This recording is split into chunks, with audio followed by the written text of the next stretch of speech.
তারা একটু সান্ত্বনা দিল, দেওয়ার পর থেকে এই যে সর্বশেষ কথা, এরপরে আর কোনো এর সাথে আর মোবাইলে আর একে হয়নি, তারপরে আর কোনো কথাবার্তা হয় না।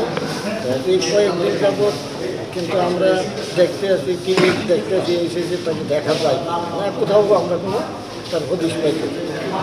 প্রথম টিভিতে দেখতাম যে 3-4 জন গিয়ে একসাথে ব্রিফিং দিত, নামও আমি সঠিকভাবে জানি বা আমি এই ব্যাপারে কিন্তু ইন্টারেস্টেড।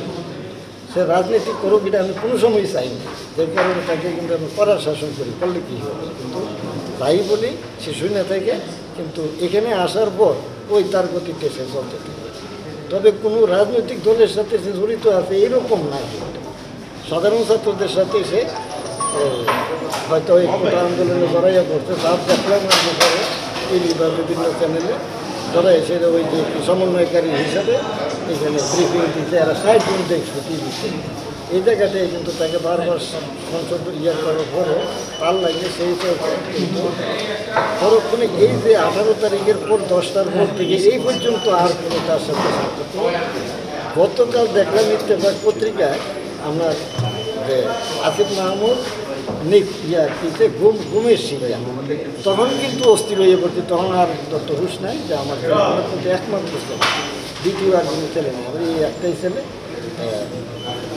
আমরা এইখানে ওই সংবাদটা প্রচার হইবার পর থেকে আমাদের ঘরে বা বাড়ির আশেপাশে যারা আছে সবাই কিন্তু এই ব্যাপারে অস্থির, মানে চিল্লা পাল্লা কাপ, ঘরের মধ্যে মানে পাক পর্যন্ত বন্ধ হয়ে গেছে, খাওয়া দাওয়ার দিকে কারো কোনো খেয়াল নেই।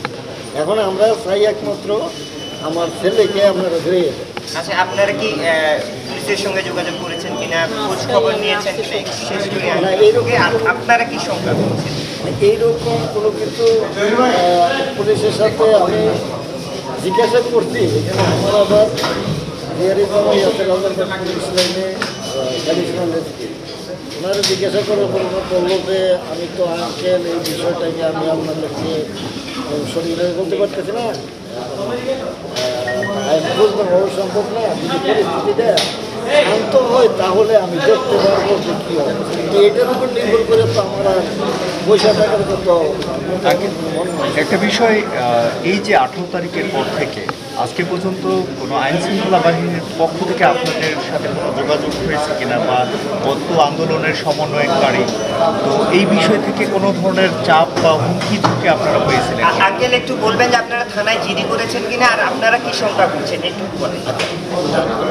এখানে আইন শৃঙ্খলা বাহিনী থেকে আমাদের কোনো করে নাই বা কোনো রকমের থ্রেটও করে না, এই জিনিসটা সঠিক, সাথে কেউ কোনো কন্ট্যাক্ট করে। থানায় জিডি করেছেন?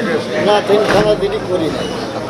এখন যদি এখন প্রয়োজন হয়েছে এখন তো জিডি করতে হবে, আর জিডি করতে হলে তো আমার এখানে আসতে হবে। আমরা আসছি এখানে স্বাভাবিক থানায় এখানে আসলে আপনাদেরকে মানে কে আনলেন বা কাদের ইয়েতে এখানে আসেন? হ্যাঁ, আমি তো এদের সাথে যে কিছু একটা বন্ধু বান্ধব আছে অনেকে, তাদের আমি কিন্তু নাম্বারও জানতাম, সে আমার কাছে কোনো নাম্বার পরবর্তীতে যাক ওই আশেপাশে ইউনিভার্সিটির খবর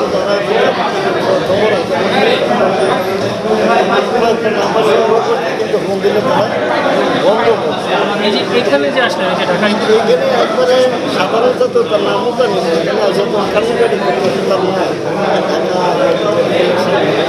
তখন হয়তো একটা ছেলে হয়তো মনে লাগবে সে পত্রিকা এই